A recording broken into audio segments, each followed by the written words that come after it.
기아 변속하는 거. 그 안에 자동차 엔진 알 필요 있습니까?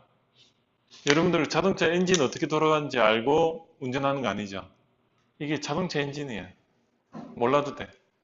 몰라도 되고 그냥 평균하고 편차만 이렇게 있다. 이 정도만 알면 돼. 근데 편차를 구하려고 보니까 편차는 이 분산의 제곱인데 이 분산의 제곱은 편차의 제곱이 분산이라고 하는데 그 시그마 제곱을 분산이라고 해요. 분산. 말이 어렵죠. 분산하면 이 시그마 제곱 요 자체를 그냥 하나의 기호로 받아들이면 돼요. 시그마 제곱은 기호다. 기호. 근데 그걸 보니까 평균하고 그 안에 각각 여기 있는 거와의 그 거리의 차를 제곱한 걸 평균한 거더라. 그래서 우리가 화살을 이렇게 쏘았어. 여기서 화살을 이렇게 딱 쏘았어. 먼 데서 한 100m에 쏘았더니 똑같은 상황에서 이렇게 계속 쏘니까 이게 슝 가가 여기 쿵 찍히고 여기도 쿵 찍히고 100개가 찍혔어. 근데 그 찍힌 거의 중심을 이렇게 제일 많이 찍힌 거 여기 카메라가 보통 여기에 딱 있잖아. 카메라 그지? 카메라가 이 날라오는 거 이렇게 찍는 거 있잖아요. 우리 보면 올림픽 보면 이렇게 오다가 그냥 카메라 맞아가 막 깨지고 그러잖아.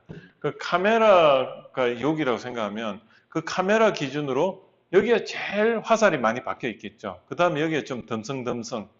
제일 가에는 덤성덤성인데 요 3시그마 밖에는 3개밖에 안 나가 있는 거야.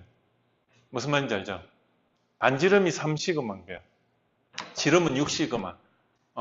근데 이 반지름 시그마, 지름으로 2시그마 범위 내에서 보니까 몇 퍼센트가 들어가더라? 68%가 68%, 그 100개 중에 68개는 요 중간에 들어가더라. 그리고 2시그마를 보니까 반지름이 2시그마니까 지름으로 보면 4시그마 범위 내에서 보니까 99개가 이 안에 대부분 들어가더라. 그리고 나머지 3개는 여기 뭐죠? 99.7. 그러니까 100개 중에 그 99개 한 거의 4개는 여기 1000개로 하죠. 1000개로 그냥 1000개라니 낫겠다. 950개는 요 안에 들어가고 997개는 이 범위 내에서는 완전히 다 들어가더라. 그리고 1000개를 쏘았더니 997개는 이 안에 다 들어갔는데 3개는 이 밖에 맞더라 그게.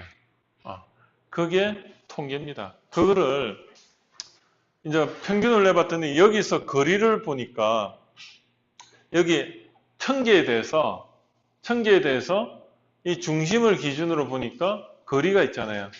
그 거리를 전부 차이를 제곱을 한 거에 대한 평균을 내보니까 그거를 우리는 분산이라고 이야기를 하자. 그거예요. 평균 요 카메라가 있는 이 중심을 기준으로 각각의 그 화살이 꽂힌데 이 카메라와 화살이 꽂힌 그 사이의 그 거리를 제곱한 거를 평균을 내보니까 뭐가 나올 거란 말이에요. 이걸 제곱을 했으니까 이것도 그냥 시그마 2라고 해가지고 시그마의 제곱해가 이거를 분산이라고 그냥 우리는 이야기를 하자. 이거야. 하자. 그리고 여기다 루트를 씌워가지고 그러니까 이 시그마 안에 있는 시그마는 편차라고 하자. 그거야. 그러면 보통은 요런 게 나와야 되는데 어떨 때는 이게 좀 옆으로 이게 중심이 이쪽으로 가가지고 이게 비스듬하게 이상하게 나올 수도 있잖아요. 그런데 우리가 하나 가정을 하는 게 중심을 기준으로 대칭이 되는 거를 정규 분포 곡선은 곡선인데 정규 분포 곡선으로 이야기를 하고 그때 그 시그마가 요런 어떤 퍼센티지를 가지더라. 그래서 우리가 뭐 95% 안에 이 시그마는 95%라는 의미는 정규 분포 곡선일 때. 그래서 특이하게 막 이렇게 이상한 환경에서 우리가 이렇게 화살을 쏘았을 때는 예를 들어 태풍이 오고 있어, 태풍이. 태풍이 오고 있을 땐 바람 방향이 막 이래도 바뀌고 저래도 바뀌잖아요. 그때 쏘았을 때 이런 정규 분포 곡선이 나올까요? 안 나오잖아요. 그때는 시그마가 구해질까? 안 구해져요. 그거예요. 근데 그래도 바람도 그냥 잔잔하고 그때 계속 이렇게 다른 조건 없이 그냥 이거를 쏘았을 때 나오는 게 이런 곡선이 나오면 이건 정규 분포 곡선인데 태풍이란 영향 때문에 이런 정규 분포 곡선이 안 나오고 이게 막 이상하게 나오면 이런 곡선이 정확하게 안 그려지겠죠. 그러면 분산 그 편차가 나올까? 안 나오잖아요. 그죠? 그래서 우리는 가정이 뭐냐면 대칭이 되는 즉 정규 분포 곡선일 때 그 시그마 편차를 표준 편차라고 한다. 딱 됐죠, 이제. 이해가 됐죠. 그게 통계의 전체입니다. 우리 인생살이가 모든 게 제품을 생산을 해도 그 제품을 생산했을 때 평균을 구해보면 여기에 평균이 나오고 평균에서 그 제품들을 다 이렇게 그 평균에서 어떤 성능치나 모든 게 이렇게 테스트를 해봤더니 전부 1000개를 하면 대부분이 이렇게 구성이 되더라는 거죠. 그 대신 요 구성이 되는데 어떤 거는 이런 형태의 대칭이 되는 정규 분포 곡선이 나올 수도 있고 요렇게 좀 올라가는 정규 분포 곡선이 있을 때 편차는 표준 편차는 달라지겠죠. 요렇게 됐을 때 표준 편차는 이게 넓어질 거고 그죠? 이렇게 듬성듬성 넓어질 거고 이런 거는 조금 요거보단 제대로 이렇게 나올 거고 어떤 거는 아주 이렇게 돼가지고 정밀한 제품 같은 경우에는 예를 들어 반도체 이런 거는 굉장히 뭐 정밀하게 생산되니까 그 제품 그 평균치에서 이렇게 수렴을 하는데 그 안에서도 이런 정규 분포 곡선을 만들더라 이거예요. 그때는 분산이 아주 작게 나오겠죠.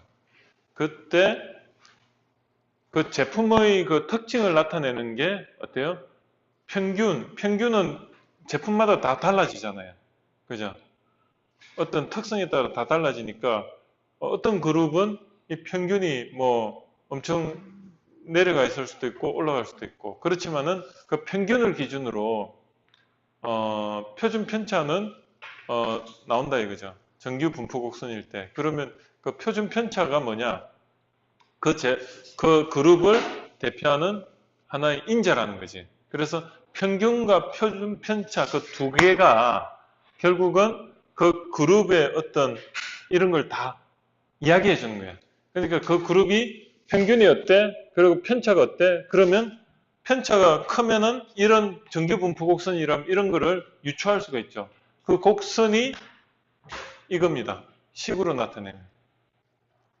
여기서 평균과 표준 편차만 알면 그 그룹의 정규 분포 곡선을 그릴 수가 있는 겁니다. 이해가 됐죠? 그까지가 통계 분석의 처음이자 끝입니다. 그거예요. 그래도 이해가 안 되는 사람.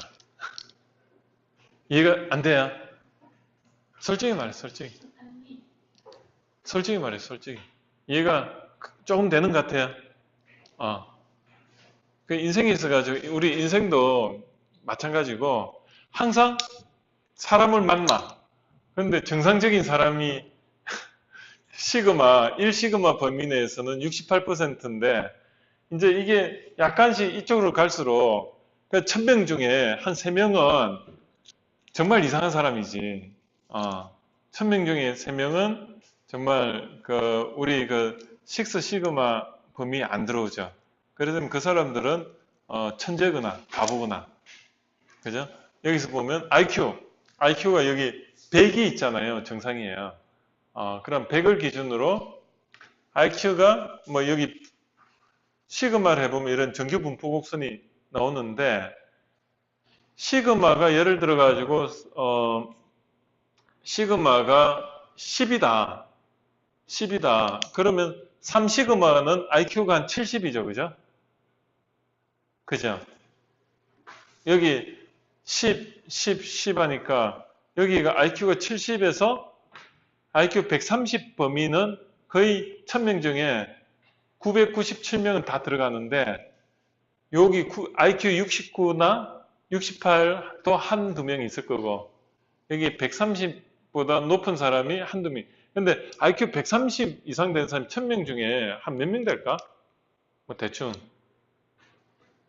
여기서도 IQ 한 130 이상 된 사람이 있어요?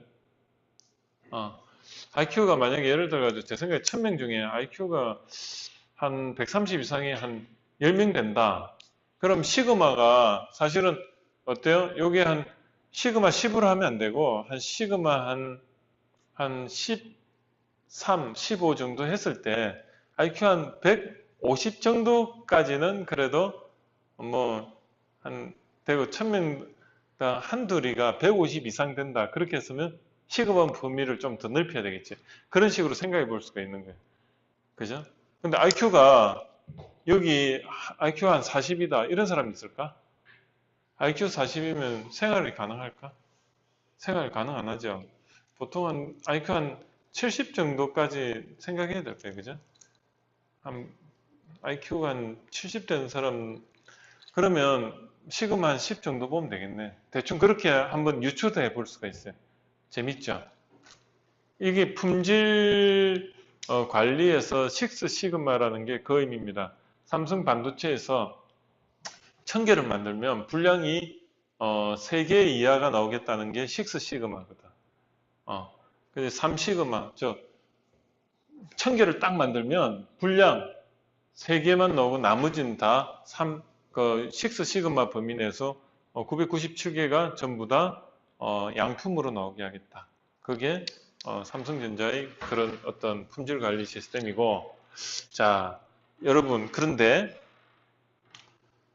이 노란 선으로 된 거에 이 뮤가 이게 노란색으로 된 이거의 평균이 있잖아요. 이 평균이 1이야. 근데 여기는 2야. 그러면 평균 1과 2의 이런 거를 두 개를 비교를 하고 싶어. 어떻게 비교하면 될까? 이거하고 어떤 게 어떤 건지 비교하고 싶어. 그러면 이걸 이런 식으로 해요. Z 변환이라 해가지고 여기다가 평균을 넣어버리면 어떻게 되죠? 평균을 넣어보면 0이 되죠. 뮤가 여기에 뮤1을 넣어보면 얘도 평균이고 뮤에다 뮤를 하면 0이 되죠. 그리고 여기다가 뮤 플러스 시그마에다가 마이너스 뮤 하면 어때요? 요거 없어지면 시그마 분의 시그마 하면 1이 되죠. 어떤 식으로 표시가 되냐면 이게 말이에요. 0을 기준으로 시그마가 이게 1, 2, 3, 마이너스 1, 마이너스 2, 마이너스 3으로 해가지고 요렇게 표시가 돼요. 이해가 되시죠? 요것도 이렇게 표시가 되고 요것도 이렇게 표시가 돼요. 이해가 되시죠? 이 Z라는 여기 시그마 분의 여기에 그 X에다가 뮤를 해가지고 이렇게 했을 때 요 변환을 시키면 모든 게 요렇게 이걸 뭐냐면 대칭이 되니까 정규 분포 곡선인데 정규 분포인데 여기다가 표준이라는 걸 하나 더 넣어버려요. 모든 거를 요렇게 평균을 이걸 0을 두고 그 다음 시그마 1, 2, 3 이렇게 딱 이걸 Z 변환이라고 해요. Z 변환에 의해서 표준화 시켜버리는 거예요. 그러면 요거와 요거를 비교를 해볼 수가 있어요. 요까지 이해가 되십니까? 그거를 Z 변환이라고 Z 검정이라고 해요. Z 검정. 그러면 이게 세상 이치인데 세상에 충분히 많은 샘플이 있을 때는 어때요? 샘플이 있을 때는 이제 해보면 전부 다 0을 기준으로 이렇게 표가 만들어지는데 예를 들어 가지고 어떤 대상의 샘플을 샘플을요, 한 150개를 이렇게 뽑아냈어. 뽑아내가 했더니, 요렇게 나와야 되는데, 요렇게 안 나오고요. 평균이요. Z 변환을 해보면, 평균이 뭐 0.5를 기준으로 이렇게 되고, 그 다음에 이렇게 나와. 1.5, 2.5, 3.5, 마이너스 0.5, 마이너스 1.5, 마이너스 2.5 이렇게 나와요. 그러니까 어때요? 평균이 조금 이 0에서 이렇게 요만큼 옮겨졌죠. 이거의 정도를 알아보는 게 거의 여기서 요 0.5만큼 평균이 이 전체 이 모 집단의 평균보다 내가 150개의 샘플을 뽑아가지고 해봤더니 정규 분포 곡선을 만들어 봤더니 0에서 요만큼 우측으로 시프트가 됐다. 그러면 이걸 판단을 할 때 유의수준, 아까 말했죠. 유의수준 기준으로 이걸 채택을 할 거냐, 기각을 할 거냐, 그걸 알아보는 게 Z검정이에요. 이해가 되죠? 그래서 그 Z검정은 이런 경우에요.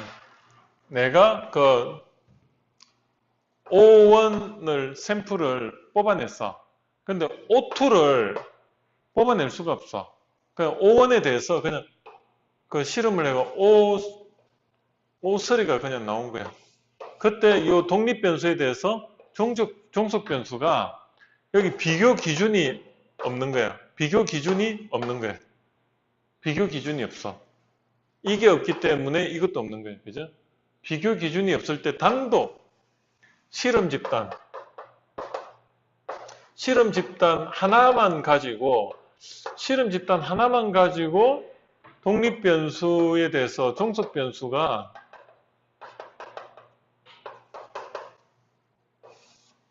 변하는지 안 변하는지 그걸 알아보려고 보니까 이게 없어. 그러면 어떻게 하느냐? 그냥 요 자체만을 가지고 모집단에 대해서 자체 모집단 이건 세상의 어떤 그 이치에 의해서 모집단에 의해서 어때요? 그냥 자체 Z 검정에 의해서 검정이 Z 테스트라고 해요. 그냥 테스트. Z 테스트를 해보면 어때요? 요런 어떤 결과가 나오죠. 그러면 이걸 판단하는 게 이게 Z 테스트예요. 그래서 여러분들이 어떤 데이터를 150개 정도를 치출을 해가지고 그냥 요런 어떤 샘플이 없더라도 돌려보면 표준 정규 분포 곡선을 만들어 보면 평균이 0.5가 나올 수도 있고 뭐 0.1이 나올 수도 있고 뭐 나올 거 아닙니까? 이게 나오고 그 다음에 이 분산은 나오진 않겠죠. 이건 그냥 무조건 1이지. 이걸 가지고 이거 평균이죠. 평균을 가지고 판단하는 게 Z 테스트예요. 이해가 되시죠? 될 듯 말 듯. 자, 이게 Z 테스트예요. 이게 Z 테스트고 그 대신 여기서 샘플이 150개 이 정도는 돼야 돼요. 그런데 샘플이 만약에 30개다. 30개면 T 검정을 해요.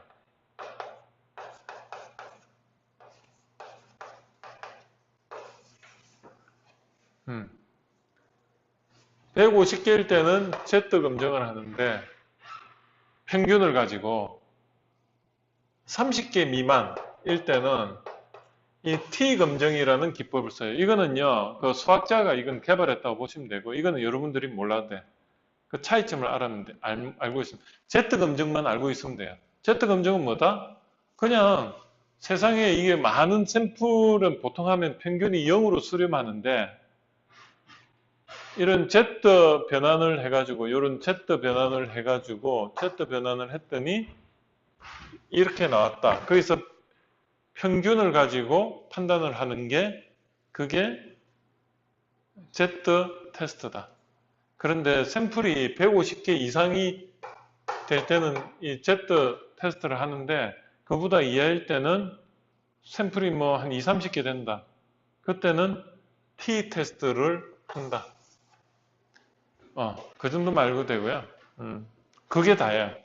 그래서 이제 여러분들이 자, 한번 볼게요. 평균을 가지고 한번 평균을 가지고 어떤 식으로 그 실험을 하는지 그걸 한번 보겠습니다.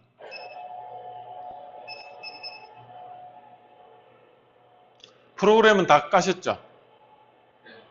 까셨죠? 한번 볼게요. 이거 잘 마시겠습니다.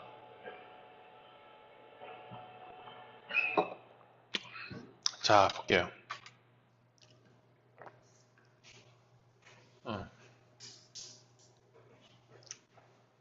여기 저 혼자 계시는 분은 저 멋있는 남자 옆에 가서 좀 앉아가지고 같이 보시기 바랍니다. 네.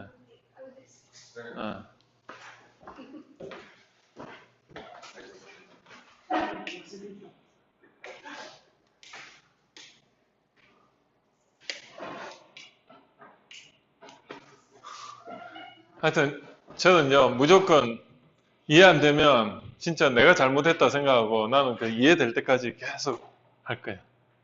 자, 프로그램 띄웠어요? 자, 띄워가지고 자 여기 오픈 이 데이터 문서 열기 한번 해보겠습니다. 열어가지고 바탕화면 가가지고 제가 드린 상명대 시장조사 방법론 가셔가지고 어때요? 여기서 예제 2일차 이걸 따닥 눌러봐요. 눌러보면 여기 뭐 많죠? 요 중에 볼게요.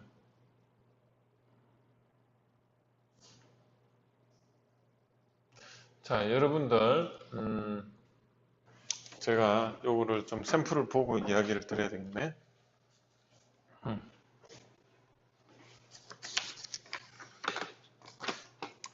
자, 한번 뭐부터 해보냐면 빈도 분석부터 해볼 겁니다. 그래서 빈도 분석부터 하는데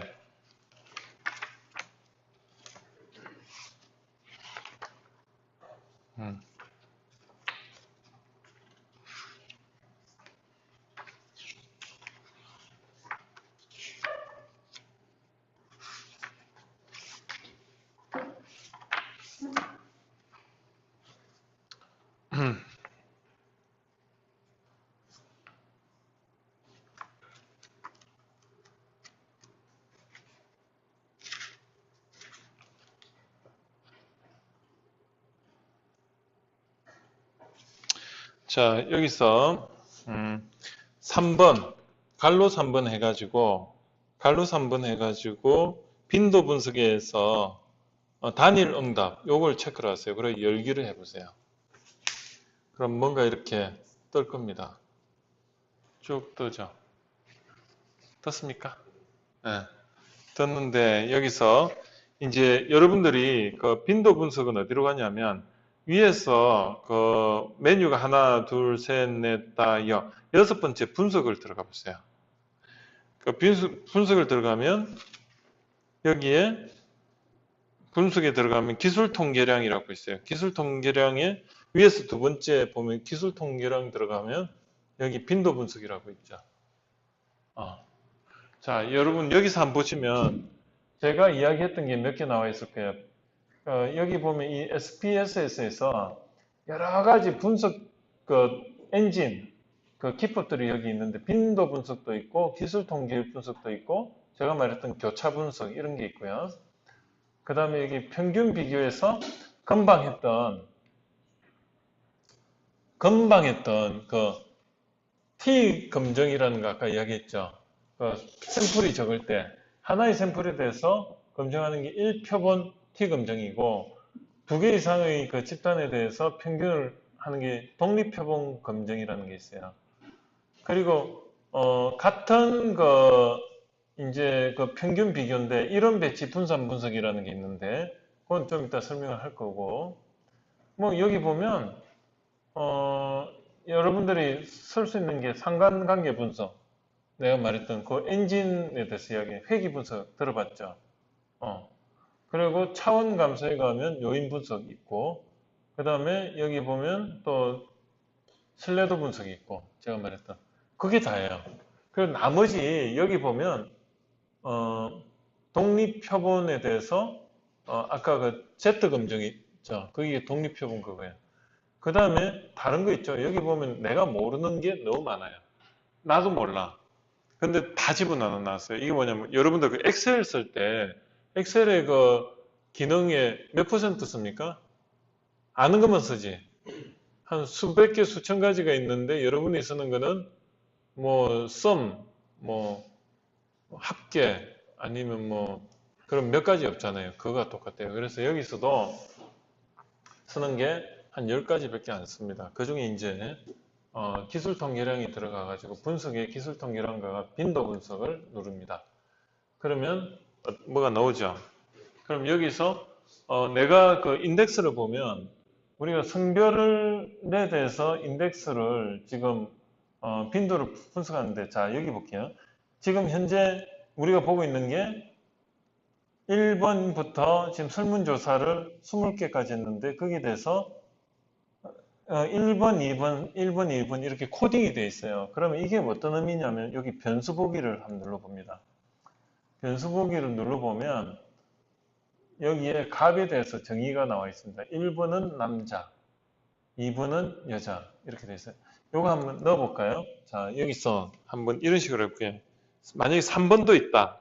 그냥 기준값을 3번으로 넣고 그 다음에 여기다가 뭐라고 할까요? 3번은 아기 아니면 중성이라 할까요? 남자도 여자도 아닌 중성.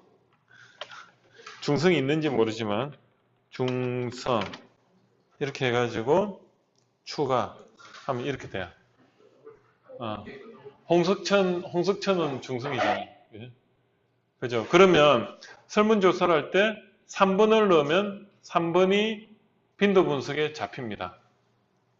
자, 이렇게 해가지고 할 수가 있고, 그럼 이제 이건 취소하고, 다시 그 변수 보기를 보면, 어떤 거 한번 볼게요. 지금 이렇게 돼 있죠. 자, 그래서 그 분석에서 아까 빈도 분석 들어가서 여기서 나는 성별에 대해서 통계 분석을 하겠다. 빈도 분석을 하겠다. 그럼 이걸 우측으로 이렇게 변수를 성별에 대해서 내가 지금 1번, 2번 데이터에 대해서 통계량을 한번 보겠다. 통계량을 볼까요? 자, 통계량을 보니까 빈도 분석 외에도 평균이나 중간값, 최빈값 뭐 이런 게 있는데 이런 거 체크 안 해도 됩니다. 체크 안 하고 그냥 여기서 그냥 확인만 한번 눌러볼게요. 확인만 누르면 뭐가 프로그램이 막 돌아갔어. 지가 알아서 이렇게 쭉 뭐가 나오죠. 남자는 12명, 여자는 8명이고 퍼센티지는 60대 40이고 이렇게 나와요. 나오죠.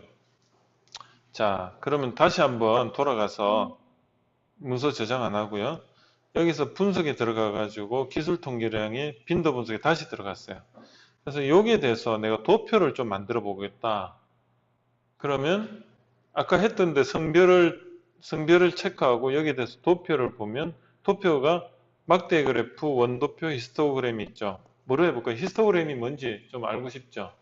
히스토그램을 체크하고 계속. 그래서 확인해 볼게요. 그럼 이제 히스토그램이 하나 추가가 됐을 거예요. 이렇게. 막대 그래프는 옆으로 돼 있는 거고 히스토그램은 이렇게 세로로 돼 있는 거 히스토그램이라고 하죠. 나오죠. 그래서 1번 남자는 12명이고 여자는 8명이다. 이렇게 나오는 거죠. 그죠? 이해가 되셨죠? 여기까지 하고 또 5분 쉴게요. 워낙 뭐 이게 또 이제 그러니까 5분만 딱 쉬었다가 또 할게요. 예, 이제 한번 들어가서